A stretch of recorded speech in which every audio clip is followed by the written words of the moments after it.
For a while, I've wanted an excuse to use the Logarius Wheel, but I've never had one until now. I recently discovered how to farm the good gems in chalices quickly without having to go through over 9,000 chalices to reach the good ones to farm, thanks to a video by a channel called DengetJM. Even though he states his video was already outdated, in the description he left the updated version in a spreadsheet, which I will also link in my description along with his video, so check it out and thanks to him for that. But don't worry, I will also explain everything as I go, so without further ado, let's start. First off, I created my character as Lady Maria because, in case you didn't know, I make her in every character creator I come across, and obviously I was going to make her in Bloodborne.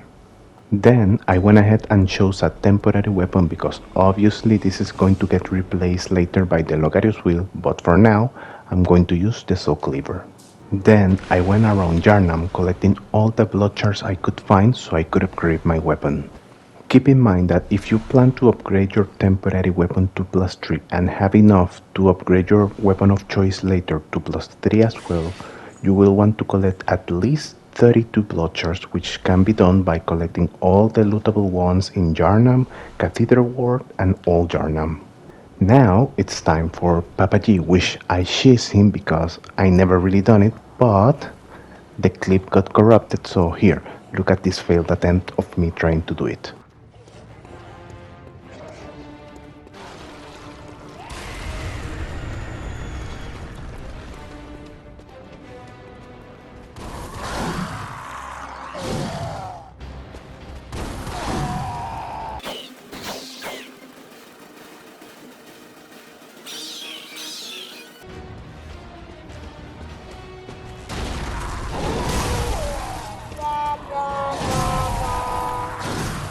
I proceeded to Cathedral Ward where I collected more shards, upgraded my weapon to +3 and made my way to Old Yarnam while picking up some goodies. Don't forget the ritual blood on the altar, which will allow you to get into your first chalice, and now to face Miss Flaps to get what I came here for.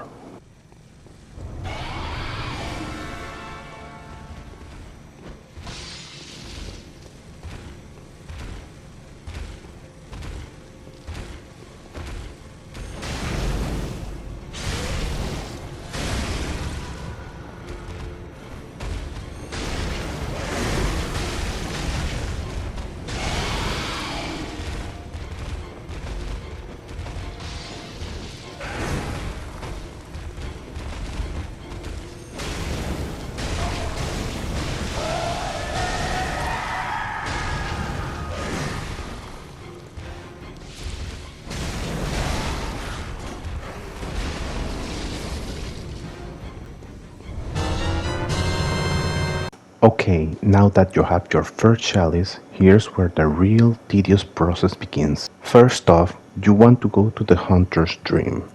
Conduct the ritual with the chalice you just got. Go in and make your way up to the Layer 2 boss, which will drop the next chalice you need. Keep in mind that you will need to defeat the Layer 1 boss first to gain access to the Layer 2, obviously. This new chalice will allow you to access dungeons unlocked by other people to get the different things you may need, like ritual materials, runes, weapons, etc. Do note that to visit other people's dungeon you will need PlayStation Plus since it's an online feature. In the description there are spreadsheets with different dungeon glyphs collected by the community all over the years, which are guaranteed to have whatever you need. In my case, I visit the glyph shown on screen to find my weapon of choice, which is the lost Logarius Wheel.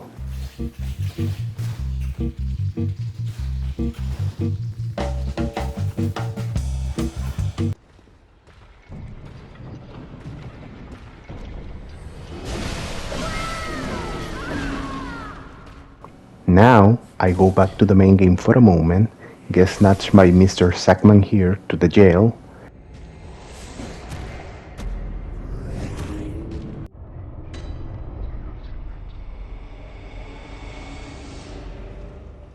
and around here you can find the moon rune and some twin shards. You can also farm the twin shards from the sack guys until you have enough to upgrade your brand new weapon to +6. However, that's not needed since now we're going to Hemwick and on your way you will find several twin shards as well. Defeat the witches and grab the rune tool, which will grant you access to equip runes. Now you can equip your moon rune, and let me introduce you to the most broken dungeon in existence. The Com FPK dungeon is a dungeon very well known around the community because it allows you to farm a large amount of blood echoes in seconds. So what you basically want to do is go in and stand where I stand.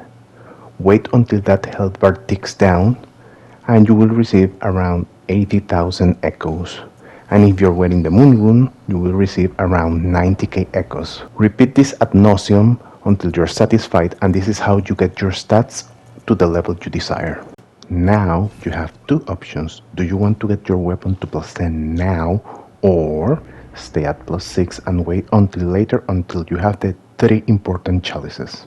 If you are like me and decided to do it now, you will have to get one of the 3 important chalices now from the Bat Messenger in layer 1 from the glyph shown on screen.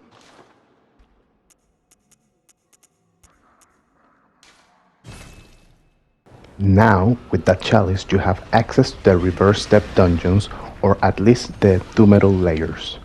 And you can start farming blood chunks from the bosses on the glyph shown on screen until you have enough to upgrade your weapons. In the description there's a spreadsheet with more options if you like.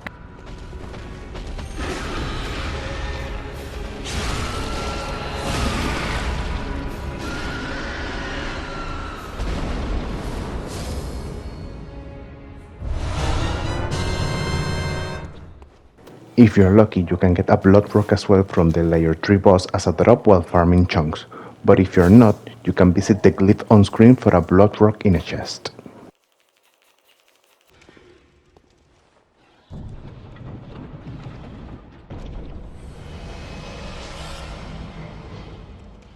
Upgrade your weapon to +10, and now we are in the last steps to finally start farming the good gems. Finally! Also, I know all I've said sounds very long, but in real time it's actually really fast and even way faster than the unnecessary long and normal intended route. If you have any questions, feel free to ask them in the comments and I'll happily answer because I understand it can get really confusing really fast. If you decided to stay with your weapon at +6 for now, well, now it's time to gather some materials and the 3 important chalices I talked about earlier. Keep in mind that the route I'm about to describe and show is very well condensed in a spreadsheet down below, but I'm going to explain it anyways. Again, thanks to DangitJM for providing it in his video. So, we'll go by layers. Go to the glyph shown on screen, and in the main dungeon of layer 1, you will find 2 ritual blood 4 in a chest up in the ladder. Once you found the lever, go to the door in the pre-boss hallway and you will find another 2 ritual blood 4 in a chest and another ritual blood 4 in another chest. Defeat the layer 1 boss and proceed to the layer 2. In the pre-lamp door, there will be a room under a circular staircase, and in here there will be 1 chest with 3 Tomb Mold 4 and another chest with 5 ritual blood 4.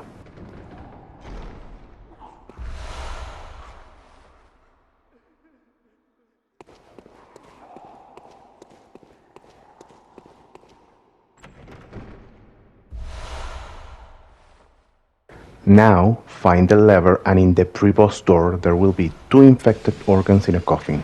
Defeat the layer 2 boss, which will drop a chalice, and then proceed to layer 3.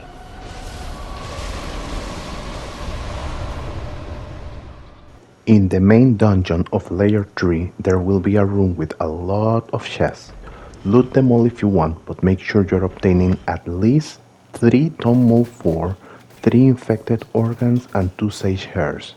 There will also be a coffin in an adjacent room guarded by a fatty that has 1 sage hair.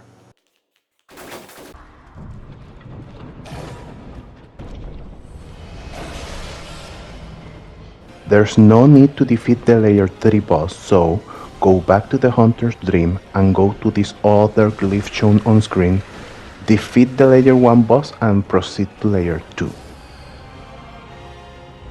In the pre-lamp door there will be one bastard of Loran in a coffin, and in the main dungeon there will be a room with several chests, 3 of which are really close together, and the right one should have 2 bastards of Loran inside.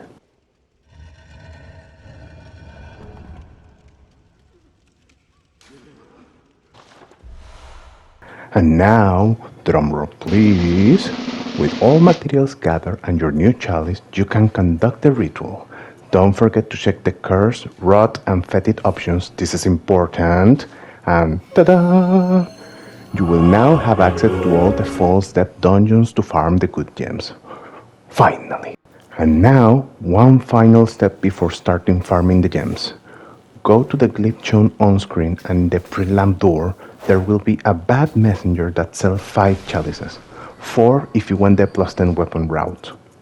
The important 3 are the Sinister Tumero Il Root Chalice, the Sinister East Root Chalice, and the Sinister Lower Loren Chalice. The other 2 you can buy if you want.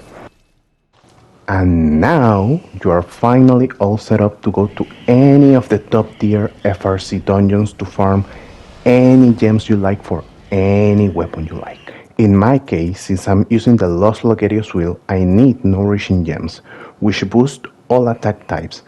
Since the wheel is physical and arcane, Nourishing Gems are the best for it if you plan to use the full tricked and untricked moveset. As a side note, and this is an advice for any boss you plan to farm, save before you open the boss door and put your save in the cloud or in a pen drive. If you don't get the gem you want, you can reload that save so you don't have to clear the dungeon all over again.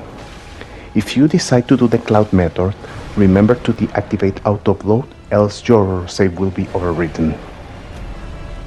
So, for the first gem, which is the radial gem, I visit the glyph on screen to farm the 2 gargoyles near the layer 2 lamp until I got what I wanted. There's a slightly superior version of this gem that's dropped by Rom in another chalice, but it's not worth it because it's only a 0.2 attack up difference and Rom is way more annoying to farm, so almost everyone prefers to farm the gargoyles. For the triangular gem, I visit the glyph on screen and farm Amygdala on layer 3 until it dropped what I wanted.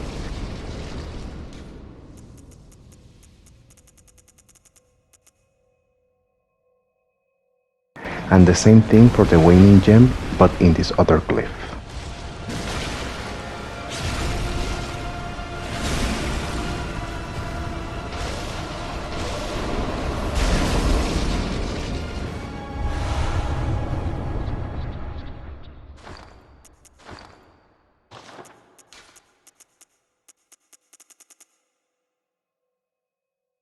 And now, after all this process, Nice.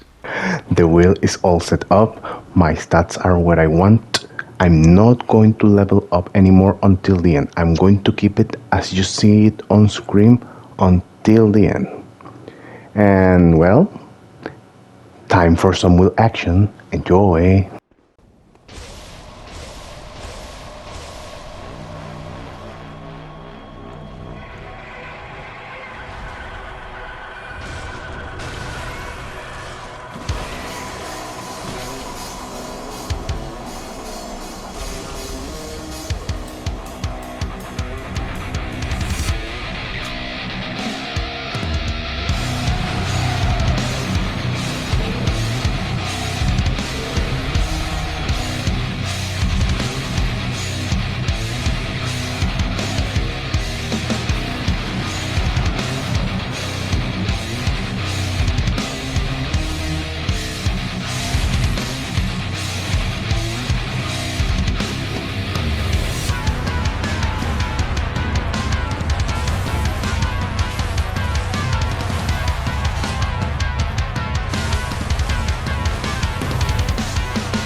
Well, this is ironic.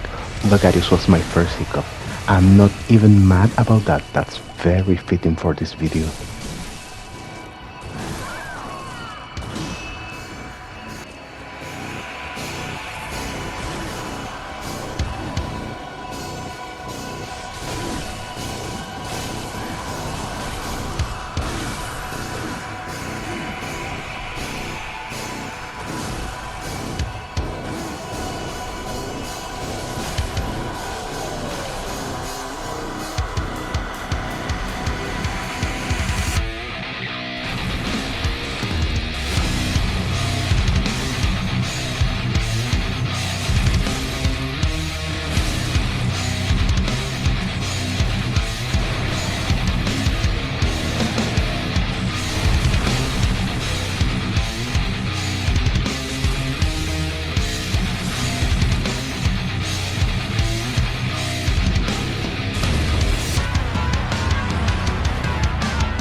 Didn't even need to get rid of the healers.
And that's it. That's how you can basically become a bulldozer at the beginning of the game, then plow through the rest of it like it's nothing. Keep in mind that this also works for certain trophies like the Tumerian Queen one. You can skip most of the fluff chalices and have a way shorter path to her. And, as I said before, if you have any doubts or get confused, feel free to ask in the comments because I know these glyphs and spreadsheets can get confusing really fast. And with that being said, thank you all for watching. See you on the next one. Bye bye. Oh, good hunter.